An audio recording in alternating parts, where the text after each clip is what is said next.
And finally, the day of the trip arrived. We went to the airport early in the morning by car. When my mother-in-law and the others got out of the car, she suddenly said something unbelievable when I got out as well. "Well then, Mary, please stay behind." Huh? "This is a family trip, you know.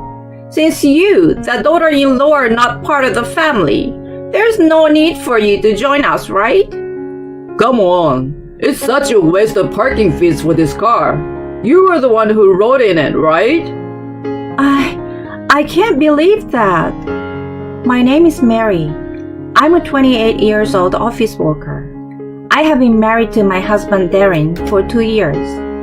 I met my husband through work, as he was working for a business partner of the company I work for. Working together brought us closer, and that's how our relationship started. After 2 years of dating, we got married. We both work and are a dual income couple, and we don't have any children yet. We were having a decent, harmonious, and happy newlywed life. However, one day, my husband approached me and said that he wanted us to live together with his parents. When I asked why, he explained that it was because his mother had some difficulty with her legs. He wanted to live together to ensure her well-being as she grew older. I understood and agreed to the reason. The truth is, I lost both of my parents in an accident when I was in the second year of high school. Afterwards, I was taken in by my uncle who lived in a different region. I continued my education at the university in the same area and later found employment at the company there. Of course, I'm trying to repay my uncle and his wife for raising me, and I'm doing as much as I can in terms of school and parental support. But even though I want to repay my parents for the fruits of their labor, I can no longer do so. I wanted my husband to live his life without regrets, considering my own circumstances. However, I never expected that I would suffer so much as a result of this cohabitation. Hey Mary, it's nice to see you here. Thank you, Darren. I'm glad that we decided to live together. At first, the in-laws were very kind and warmly welcomed me. I thought we could all live happily together, but the in-laws quickly changed their attitude. Mary, how long do you plan on continuing to work? I don't intend to quit my job. What? What are you saying? You are so insolent for a daughter-in-law. As a daughter-in-law, you should take care of the household and support your husband as he goes to work. Well, that seems a bit outdated. Don't talk back to me. My mother-in-law outright denied my right to work and made every effort to make me quit my job. I discussed this with my husband. However, to my surprise, my husband's reaction was to side with my mother-in-law. Well, I understand what my mother is saying. Huh? Because my mother is usually alone at home during the day, and she's also been having trouble with her legs. She was relieved when you came to support her, but she felt betrayed, didn't she? I see. There's some truth to what my husband is saying. But even if that's the case, I think there is a way to communicate it better. I started feeling anxious about whether I could manage everything smoothly in the long run. However, I couldn't help but wonder if there was a way to support my mother-in-law without giving up my job, as I strongly believed in the importance of making an effort to accommodate her. I tried my luck and asked my company, and surprisingly, they said remote work was possible. I immediately applied and started working remotely. I assured my husband and in-laws that I could support them if anything came up while working from home. However, no matter how many times I explained, my mother-in-law kept misunderstanding, thinking that I had finally quit my job. Well, I hope she gradually understands. However, Opting for remote work turned out to be a big mistake. Hey Mary, how long are you going to stay locked up in your room? Mom, I'm actually working. Stop talking nonsense and quickly start cleaning. Once that's done, clean the bathroom and toilet. And make lunch too. But, my mother-in-law treated me as if she had hired a maid and bossed me around. I had no choice but to squeeze work in between. And after getting dinner and finishing household chores, I had to complete the remaining work, leaving me sleep-deprived every day. And not only my mother-in-law, but even my husband and father-in-law started harassing me, influenced by something they were told. It's always the same kind of dishes. I wish there was more variety since you're at home. It can't be helped. Mary isn't particularly skilled in household chores. She lost her parents early and was taken in by her uncle, so she probably never learned cooking or anything. She's really a useless wife. I'm so troubled. They mocked and laughed at me in my in-laws' home. It infuriated me that even my husband made fun of me. Who was the one asking for cohabitation anyway? And this is even though I switched to remote work after being told to quit my job. And my mother-in-law claimed to have leg problems and would skip on doing the chores. But when invited for tea by friends, she would walk without hesitation. One day, I asked her, "Are your legs okay?" And she responded with an angry outburst. "Am I not allowed to take a break and go out?" Even though I take care of household chores, nobody appreciates it. Nobody truly understands that I have a job, and to make matters worse, they even make fun of my relatives. I have completely lost trust in the people from my in-laws' house. I ended up feeling distrust toward my own family. If something else happens, maybe divorce is the only option. I can't believe I've started thinking like that. Then one day, out of the blue, I was called by my in-laws to their house. They all had smiles on their faces, but I had a terrible premonition. And then, my mother-in-law spoke up. "In 2 weeks, it will be our 30th wedding anniversary." "Oh, congratulations." "So, Mary, I have a favor to ask you." "What is it?" "I want you to plan a grand celebration for our 30th anniversary, like a lavish family trip to New York City." "Huh? Me?" You always put in so much effort for the family, right, Mary? "We all appreciate it." "Mom." I want to leave it in your capable hands. If possible, arrange for luxurious accommodations and upscale meals. "I see." We are going too, but the main character will be Mom. "Wait, can I join too?" Yeah, that's why I'm counting on you for the reservations and planning. I believe you can come up with a good plan. "Oh, I see." I never expected to receive compliments from my family. This might also be an opportunity to get closer to my in-laws. I was surprised to suddenly be entrusted with such an important task, but I want to meet the expectations. I had the perfect hotel in mind, so I immediately made the reservations and booked the flights. And finally, the day of departure arrived. We drove to the airport early in the morning.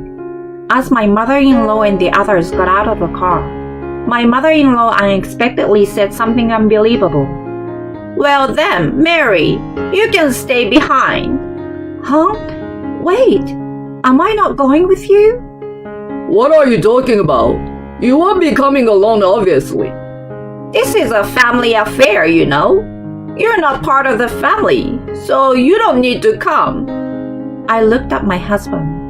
He joined his parents in agreement. Besides, it would be a waste to pay for parking this car. You can take it and go back. "But I made all the arrangements for the hotel and flights, juggling between work and household chores." "Don't act so entitled." "And besides, I made a reservation for myself at the hotel. You can just cancel it, can't you? But if you understand, go home right away and start cleaning. That's right. Make sure the house is spotless. If we come back and find anything dirty, we won't tolerate it. Fine, I understand.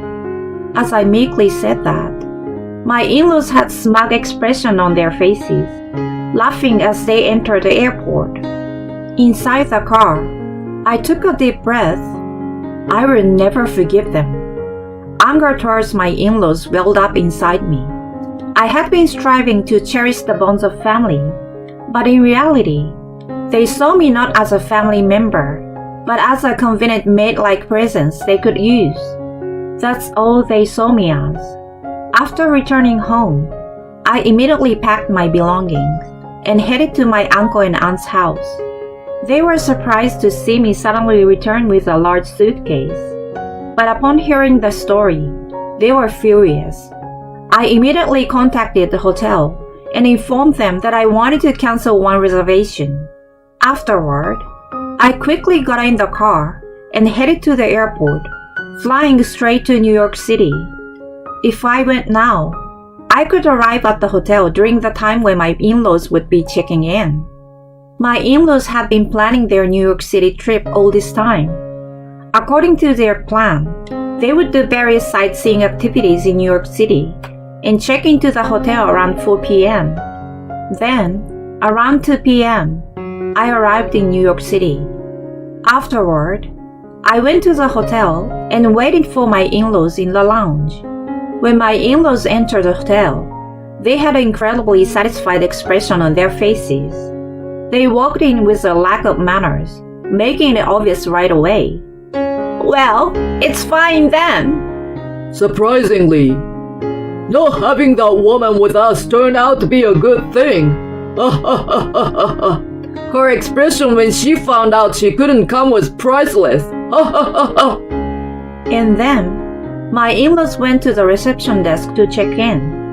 I quietly approached and watched the situation from behind. We have a reservation for 3 people.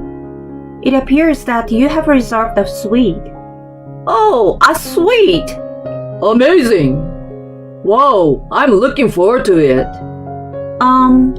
There seems to be a cancellation for one person. But please note that the cancellation on the day of arrival incurs a cancellation fee of 100% of the accommodation cost. What? Wasn't it prepaid? Payment is made directly on site. Jeez, I take back what I said. I didn't hear anything about having to pay now. She really has no sense of responsibility. Well, there's nothing we can do about it. About that woman, since the trip we've been on feels great, so we'll let her off the hook. By the way, how much is it? Including the cancellation fee, the total accommodation cost is $13,486. What? $13,486? Well, why is it so expensive? Well, it's calculated based on a rate of $3,457 for a 2-night, 3-day stay for one person. With 3 people, it amounts to $10,375. And then, there is the cancellation fee, which is a full amount for today, $1,728, and 80% for tomorrow, which is $1,383. Adding it all up, it comes to $13,486. No, that's not what I meant. Are they trying to rip us off? This place. We are providing top quality service at this price point. I believe you will be completely satisfied once you stay with us. Even if you say that, we can't afford to pay $13,486. Are you considering canceling them? If that's the case, today's portion would be $6,950 and tomorrow's portion would be $5,532. So the total cancellation fee for the 2-night stay would be $12,447. That's Are you saying it would still be $12,447 even if we don't stay? That woman! Where did she make the reservation? I will call her right now and confront her. There's no need for that. When I spoke from behind, my in-laws were surprised. You! Why are you here? No, more importantly, it's about the accommodation fee. Hey you! Take responsibility and pay for the accommodation fee. I refuse. Hey, don't mess around. Take responsibility. But I'm not part of this family, am I? The truth is, I was planning to pay for the accommodation myself as a gift to you, Mom. Then just pay. No, I won't pay. You never accepted me as part of the family, treated me like a maid, and even mocked my relatives. I came here so that I can divorce you. Divorce? Saying that, I handed the divorce papers to my husband. I will become a stranger to all of you, so I won't pay any cancellation fees. I won't allow that! You couldn't afford to pay in the first place, but you purposely caused trouble for us, didn't you? That's right, I'm sure of it. She's just an ordinary employee and has less money than me. Unfortunately, I used to be a regular customer here. That's a story from my childhood, though. Is the beauty treatment ready by now? Yes, Miss Jackson. We can arrange an esthetician in dining room anytime. All right, I'm going back to my room soon. Wait a minute. Who are you? You were just an orphan who lost her parents in an accident and were taken in by your uncle and aunt, right? But her uncle is a civil servant, right? He shouldn't have that kind of money. Since this is the last time, I will tell you. When I was young, my parents started a business and ran a company. By the time I was born, the business was doing well, and we lived a prosperous life. We used to come to this hotel every year from when I was little until my second year of high school when my parents passed away.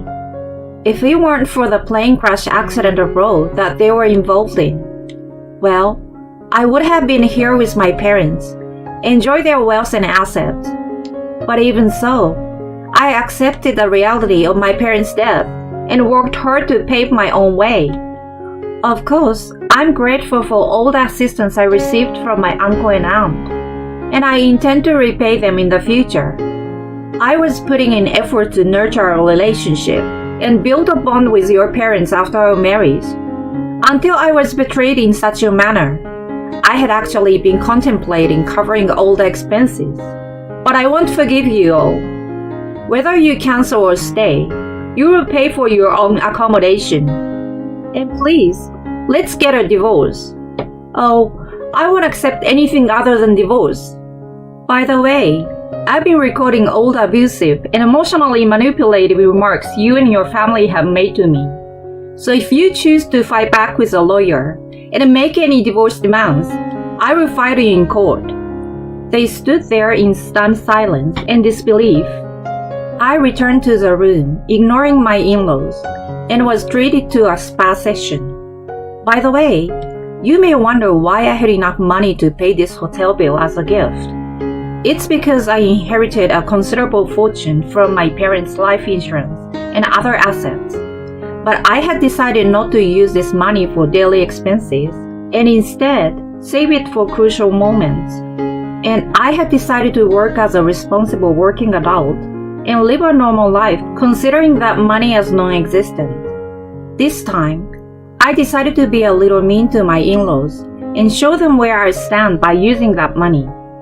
I might have been a bit immature, but I was so angry with my in-laws that I wanted to express it. Later, my husband and I started divorce negotiations through a lawyer. In the end, my husband decided to pay $13,486 in order to stay at the hotel, instead of canceling the reservation, which apparently depleted a significant amount of their money. Therefore, it seems he opted to agree to the divorce rather than going through an expensive trial. And so, I successfully finalized the divorce with my husband.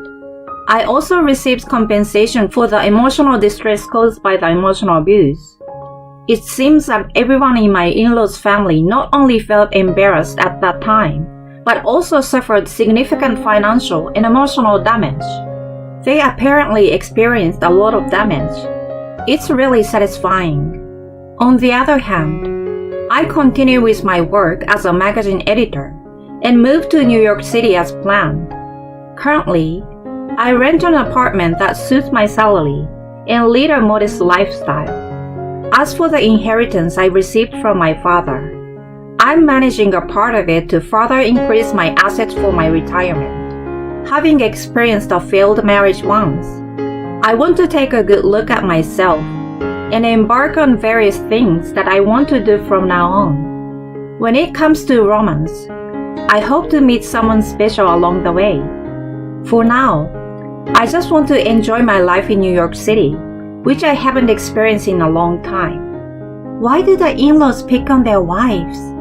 And I don't understand why even the husband goes along with it. Essentially, the husband should be protecting his wife. And if he had protected it, the husband could have also enjoyed the benefits of her inheritance. They let go of a fish that could have been a big catch, didn't they? Well, it's their own fault, really. I thought it was admirable that Mary wanted to live without relying on the money from her parents. I hope she can meet a wonderful partner next time. Thank you for watching until the end. If you liked it, please consider subscribing to the channel.